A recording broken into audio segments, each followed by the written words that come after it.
All right, all right. Thank you so very much. Thank you for joining us. This is Serious Matters on ONIF TV.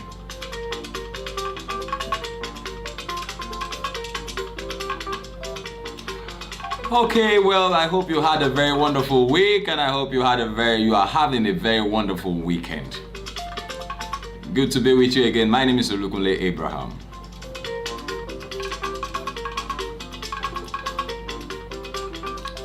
And of course, when you see me, you know there is serious matters to be discussed.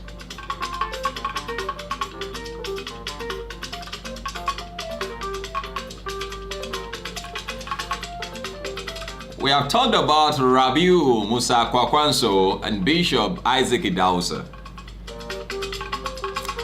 And in this particular edition, we are going to be talking about the presidential candidate of the People's Democratic Party, no other person but former Vice President Atiku Abubakar.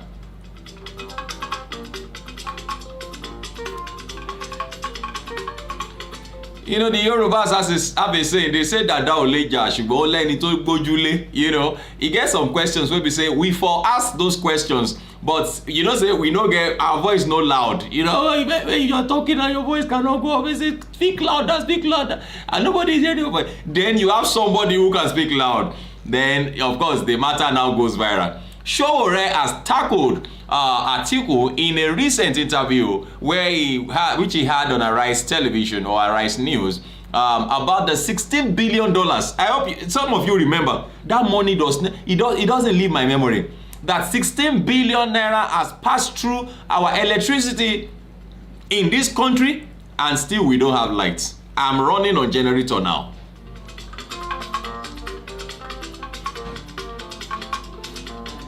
$16 billion has passed through our electricity. $16 billion has passed through our electricity, and we still don't have light in Nigeria. Who is doing who? Who is doing who? Who is doing who? Who is deceiving who?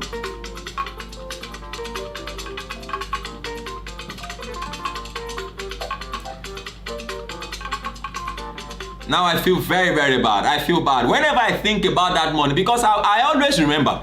It's good that Sowore is talking about it. Yes, I always remember, sincerely speaking, I always remember that 16 billion naira, $16 billion, not naira, $16 billion. Now, calculate that in today's currency. In the rate of naira, where naira is today, as of today, we already have naira at about 630 naira to $1. It's a big shame on us. $16 billion passed through our electricity, and we still do not have light. It is sad. It's bad. It's bad. I don't know how some people feel comfortable, you know, single-handedly eating what belongs to, millions of people, and you are comfortable.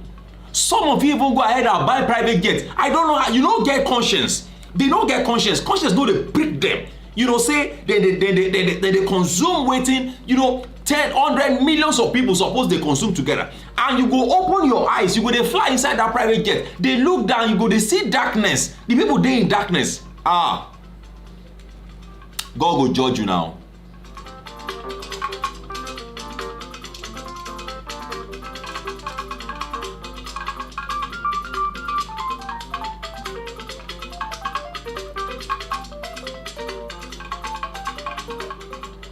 Okay, maybe we should start by talking about Atiku Abubakar. Let us meet Atiku Abubakar as a presidential candidate on the People's Democratic Platform. Atiku Abubakar was born 25th of November 1946. He's a Nigerian politician and businessman who served as the Vice President of Nigeria from 1999 to 2007. During the presidency of Olusegun Obasanjo, he ran as governor of Adamawa State in 1990, 1997, and later in 1998, being elected before becoming Olusegun Obasanjo's running mate during the 1999 presidential election and re-elected in 2003. Since his entry into politics in 1989, Atiku Abubakar has unsuccessfully contested 5 times for the office of President of Nigeria in 1993, 2007, 2011, 2015, and 2019.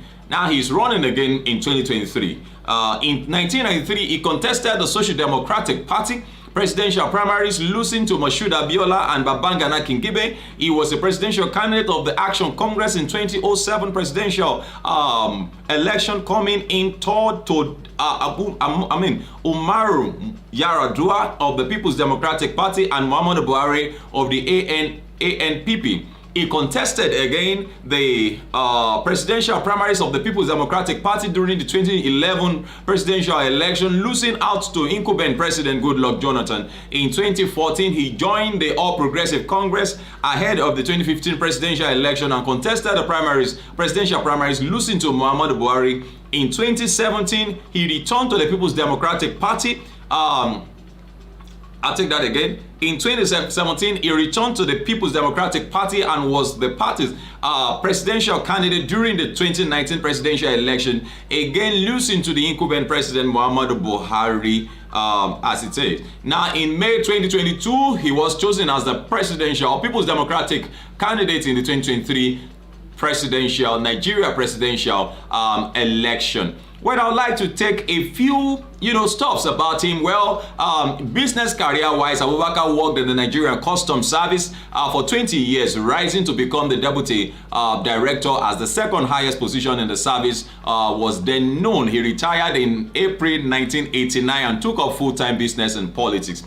He's also into real estate. In 1974, he applied for and received a 31,000 naira loan to build his first house in Yola, which he put up for rent. From proceeds of the rent, he purchased another plot and built his second house. He continued this way, building a sizable portfolio of properties in Yola, Nigeria. In 1981, he moved into agriculture, acquiring 2,500 acres of land near Yola to start a maize and corn farm. The business fell on hard times and closed in 1986. My first foray into agriculture in the 1980s ended in failure, he wrote in April 2014 blog. He then ventured into trading, buying and selling truckloads of rice, flour, and sugar. He's also ventured into transportation. Also, involvement in business conflict of interest accusations has since trailed him on account of his involvement in business while a civil servant who exercised supervisory authority on his part. Abubakar has defended the decision, saying his involvement was limited to the ownership of shares which government rules permitted, and that he was not involved in the day-to-day running of the business. His company, Necoit, that spelling NICOTEC, would later be rebranded into Intels and would later go on to feature prominently in accusation of money laundering leveled against him Abubakar by the US government during his vice presidency. Maybe we should just run quickly. I don't want to take much of your time so that we can discuss the tackle of Sowore on Atiku, because Atiku said quite a number of things on that particular interview. One of the things that I saw him mention was about Peter Obi. He said Peter Obi did not contact him, when he was going to decamp to the Labour Party, and he also mentioned something which I find very, very, I find it's not matured. Yes, I find it not mature to be politically said, that, Labour Party does not have a governor, does not have anybody in the Senate, does not have this. And I can imagine, do you think people voted parties in Osun? Because he made reference to what happened in Osun. People didn't vote for party in Osun. People voted for Ademola Adeleke. People voted Ademola Adeleke, not party. So mind you, don't think that, let nobody deceive himself by thinking that what happened in Osun is going to repeat itself at the presidential level. If people are rejecting APC, if mark my words, if people are rejecting APC not to plunge themselves into PDP, I don't see that happening rather. It's not to plunge themselves into another party. So it would be wrong for anybody to think that, because PDP won, won in Osun, that means people are now interested in PDP at all levels. No, that's Peter Obi. You said Peter Obi has 1,000 votes, 1 million votes on social media, and yet they did not pay. No, you never can tell. Were people interested in voting Right Honorable Lasun Yusuf? Were people interested in having him as their governor? And so I think people voted personality, and I think that's going to repeat itself come 2023, because that was what brought President Muhammadu Buhari into office. If you whether you believe it or not, it was personality, not about party. Not about party. Because you begin to hear people say, is this the same Buhari that I used to know? You understand? Because that is to say that they were expecting quite a lot of things from him. They were expecting not from the party. Not even now that people feel that the party has failed. Or look at what happened. Look at what's happening to those victims of the train attack in March. They were being flogged in that viral video, and those boys are threatening to kidnap our presidents, threatening to kidnap a state governor and kill them. We'll come back to that. I want us to look at the early politics of Atiku Abubakar. Abubakar's first foray into politics in in the early 80s, when he worked behind the scene on the governorship campaign of Bamagana Atiku, who at that time was managing director of the Nigeria Port Authority. He canvassed for votes on behalf of Atiku and also donated to the campaign. Towards the end of his custom career, he met General Yehu Musa Yar'Adua, who had become second in command, chief of staff, supreme headquarters between 1976 and 1979. Abubakar was drawn by Yar'Adua into the politics meeting that were now happening regularly in Yar'Adua's Lagos home, which gave rise to the People's Front of Nigeria, PFN. The People's Front of Nigeria included the politicians such as Umaru Musa Yar'Adua, Babagana Kingibe, Bola Tinubu, Sabo Bakin, Zuo, Rabi Okokwanso, Abdullahi, Aliyu, Samalu, Sumaila, and Abubakar Koko. In 1989, Abubakar was elected the national vice chairman of the People's Front of Nigeria. In the build-up to the Third Nigerian Republic, Abubakar won a seat to represent his constituency at the 1989 Constituent Assembly, set up to decide a new constitution for Nigeria. The People's Front, was eventually denied registration by the military government. None of the groups that applied was registered anyway, and the PFN merged with the government-created Social Democratic Party. On 1st September 1990, Abubakar announced his Gongola State's gubernatorial bid. A year later, before the election could hold, Gongola State was broken into two, Adamawa and Taraba states, by the federal government. Abubakar fell into the new Adamawa states. After the contest, he won the SDP primaries in 1991, but was soon disqualified by the government from contesting the election. In 1993, Abubakar contested the SDP primaries, presidential primaries.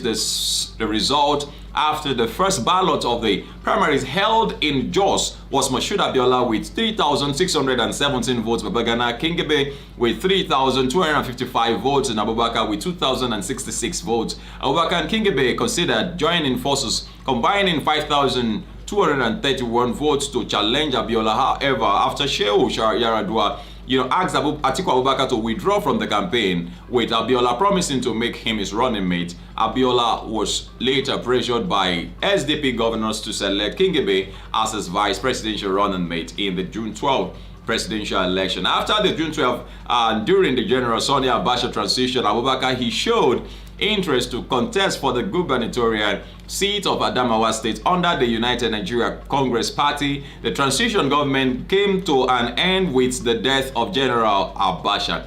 In 1998, Abubakar joined the People's Democratic Party and later secured nomination for governor of Adamawa State, winning the December 1998 governorship election. But before he could be sworn in, he accepted a position as a running mate to nomination. The PDP presidential candidate, former military head of state General Olusegun Obasanjo, who went on to win the 1999 presidential election, ushering in the Fourth Nigeria Republic. Still talking about the person of Atiku Abubakar. Let's look at his vice presidency. Let's look at him as vice president of Nigeria. Now, with all that we're going to be discussing here, you will now be able to conclude if he is a person to vote for. Is he a person to vie for? Is he a person to vouch for? Is he a person that we can count on So let's put party differences aside and all of that. Let's put party differences aside. Let us see who he really is. And that's what we're looking at now. First time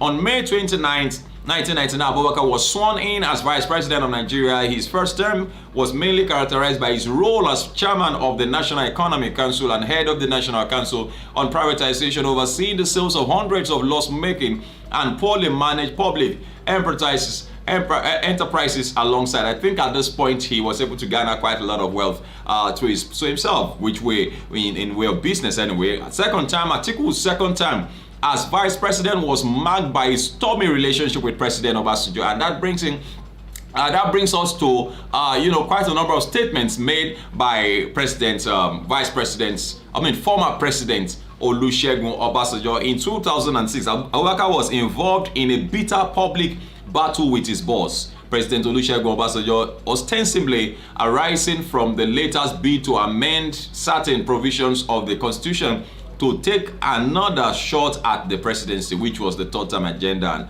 And Atiku was not in support of that. Now, the controversy generated by the failed constitutional amendment momentarily caused a rift in the People's Democratic Party. The National Assembly eventually voted the amendments allowing Obasanjo to run for another term. In 2006, Abubakar fell out with his boss Olusegun Obasanjo and left from the People's Democratic Party to the Action Congress of Nigeria in preparation for the 2007 elections. Well, maybe we should just move on. Looking at his presidential election bid in 2007, on the 25th of November 2006, Abubakar announced that he would run for presidency.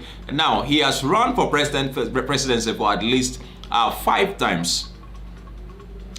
At least for about 5 times. He has moved from one party to the other and returned to the other party, and so on and so forth. Now, let's look at this. Atiku was implicated in an international bribery scandal along with William Jefferson and one of Atiku's wife, Jennifer Atiku Abubakar, following rumors by pundits that Atiku was unable to visit the United States in January 2017. The U.S. government released a statement saying it would need the consent of the politician before it can disclose the true state of his immigration status to the United States. Abubakar has publicly claimed that the true reason is that his visa is still being processed. However, in recent times, Atiku, in complaint with Bukola Saraki, visited the United States of America, the USA, 17th January 2019 with the aid of Brian Ballard. Well, he also has titles and all of that. Let's run quickly because of our time.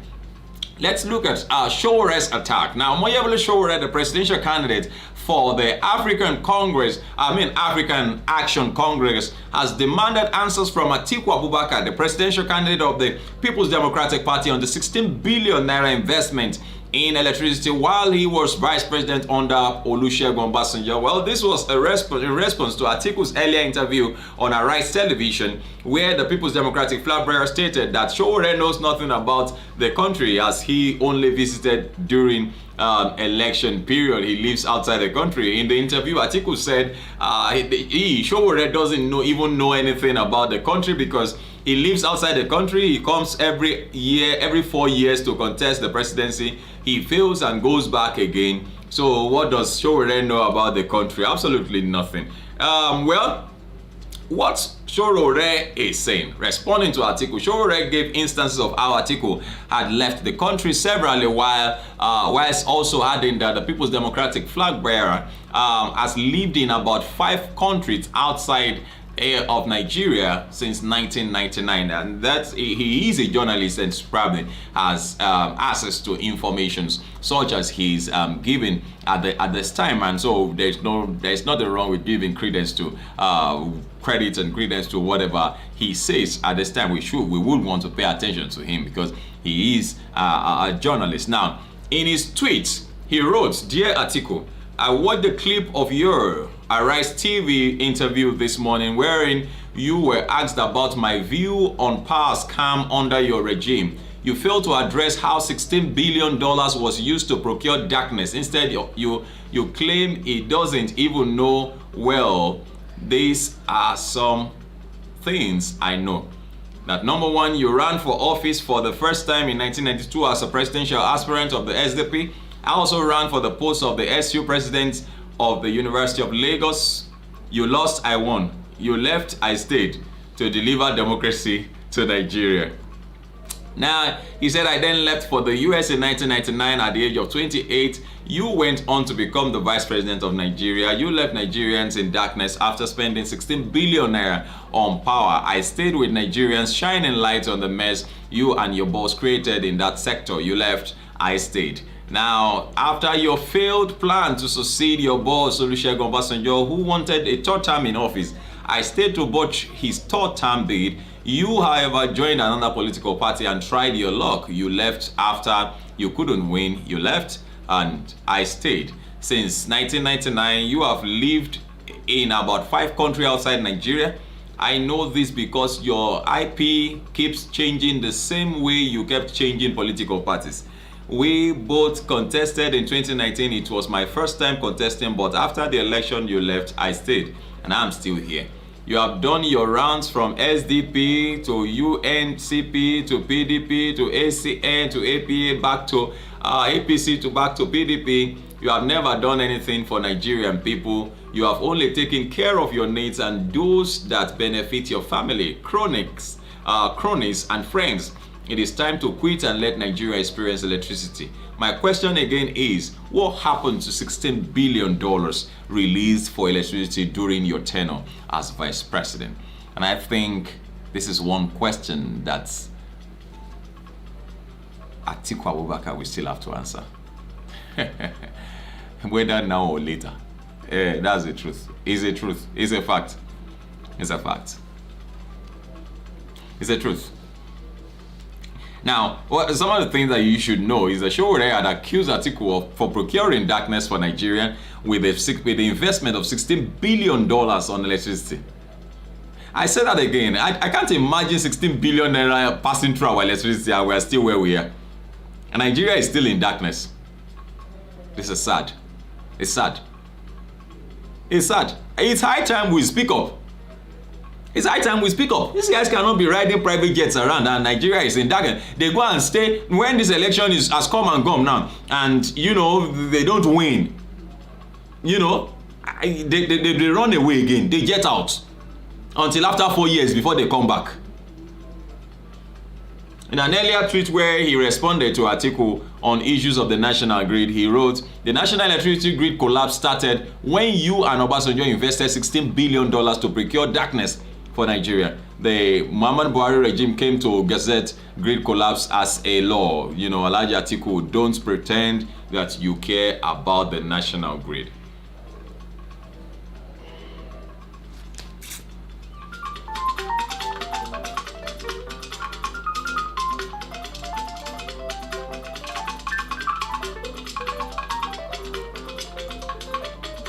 Well, that came from Sowore.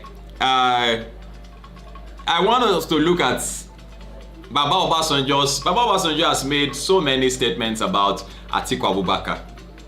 Yes, Baba is about 75. He's 75 now, so he had mentioned that he's not a partisan politician anymore. And then, of course, he will support whoever needs to be. He will support, and so he will pray for whoever. So I mean, you know what he's trying to say. But on several occasions, as Baba Obasanjo said concerning Atiku Abubakar, I do not have personal grudges with anyone. If you do not do well for Nigeria, you do not do well for all of us.